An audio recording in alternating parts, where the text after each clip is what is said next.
Assalamualaikum warahmatullahi wabarakatuh. Di sini saya Novita Nurjana akan menjelaskan khutbah singkat yang bertema peringatan dari bahaya terhadap godaan harta. Alhamdulillahilladzi an'amana 'alaina bil amwal wa abaha lana takassubana biha an tariqal qalila wa syara'a lana tasyri' fa'afima yuridil kabiral muta'ala wa ashhadu an la ilaha illallah wahdahu la syarika lahu dzul habbalil wal ikram wa ashhadu anna muhammadan abduhu wa rasuluhu al akramun nasi fil badli dunya wa alal islami sallallahu alaihi wa ala alihi wa ashabihi wa man tabi'ahum bi ihsani wassalamu taslima. Amma ba'du, ayyuhan nasu taqullahu ta'ala wa attu ma aujaballahu alaikum fil amwalikum. Segala puji dan syukur kita panjatkan kehadirat Allah Ta'ala atas berbagi limpah dan nikmat dan karunia-Nya kepada hamba-hambanya. Dialah Allah Ta'ala satu-satunya yang memberikan rezeki kepada hamba-hambanya. Saya bersaksi bahwasanya tidak ada sesembahan yang benar kecuali hanya Allah Ta'ala semata, dan saya bersaksi bahwa Nabi Muhammad adalah hamba dan utusannya. Sholawat serta salam semoga senantiasa tercurahkan kepada beliau, keluarga, para sahabatnya, dan serta orang-orang yang mungkin mengikuti jalannya. Dan marilah kita senantiasa memohon rahmat serta pertolongannya. Tanpa rahmat dan pertolongannya, manusia tentu tidak akan mampu memenuhi kebutuhan hidupnya, karena manusia pada dasarnya adalah makhluk yang lemah.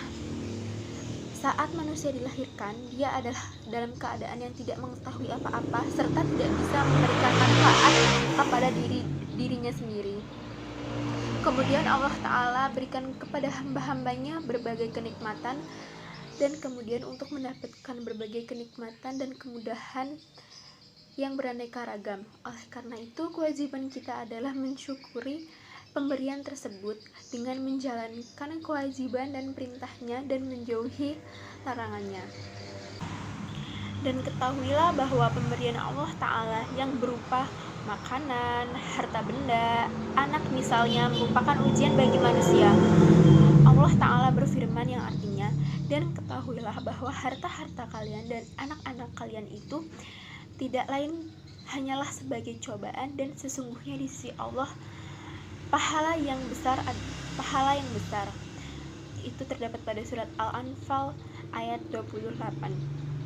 Di samping itu juga Nabi SAW bersabda, inna likulli ummati fitnati wa fitnatun ummatil malu, yang artinya sesungguhnya pada setiap umat ada fitnah, dan fitnah umatku adalah harta.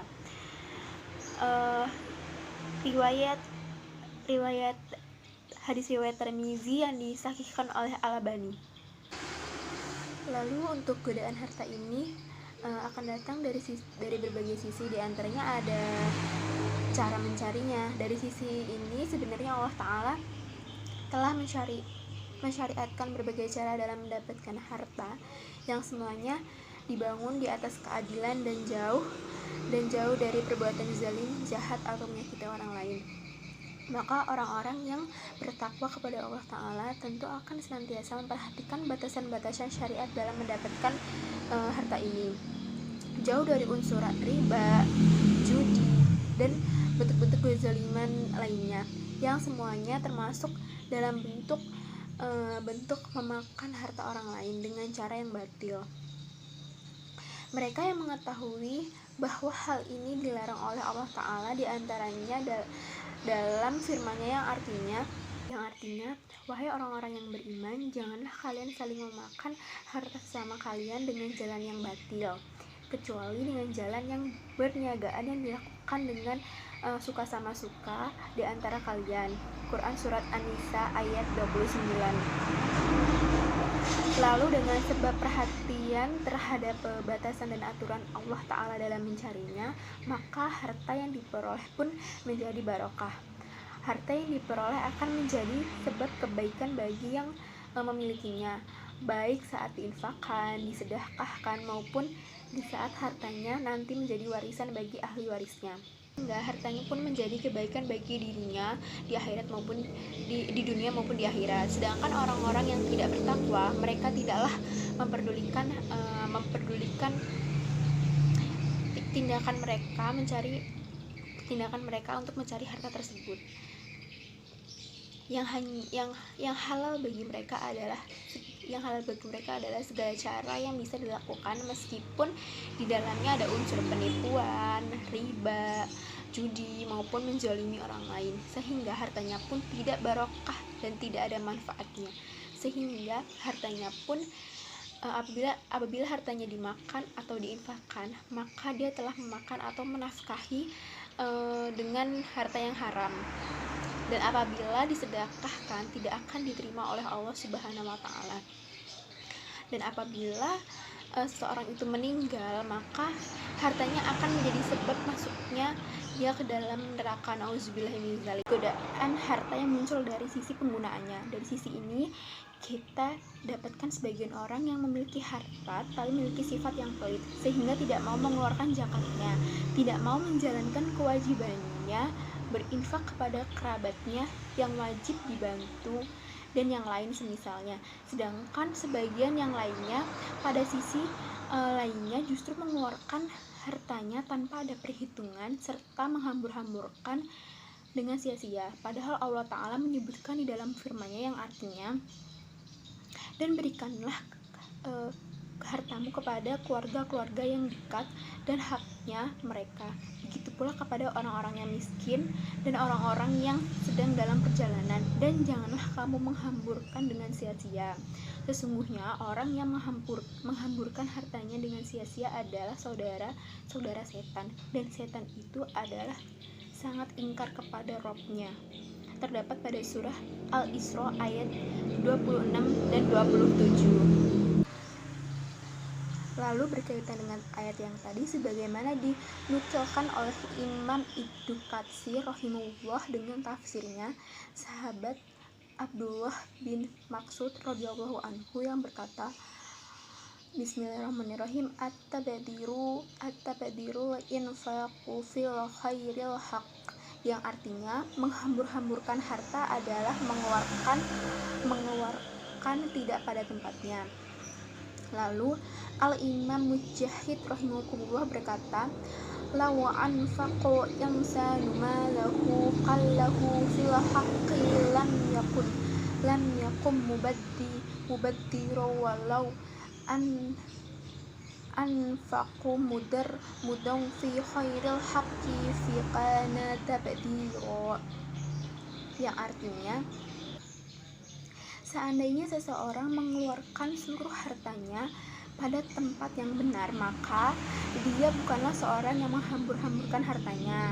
Namun seandainya seorang mengeluarkan satu cakup tangan dari hartanya untuk sesuatu yang tidak pada tempatnya, maka dia telah menghambur-hamburkan hartanya dengan sia-sia. Baik teman-teman sekalian, oleh karena itu siapapun di antara kita harus hati-hati dan senantiasa takut terhadap godaan harta ini. Betapa banyak orang yang lebih berilmu dari kita telah terjatuh dari penyimpangan karena godaan ini.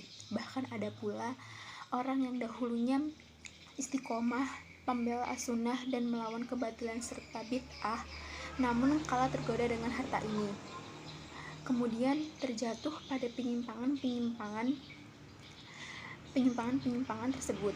Hal itu diantaranya disebabkan oleh ketidakhati-hatian serta perasaan aman dari bahaya godaan harta ini. Padahal harta secara umum akan menarik pemiliknya untuk memenuhi keinginan-keinginan syahwatnya, maka akibatnya adanya kemampuan untuk memenuhi keinginannya.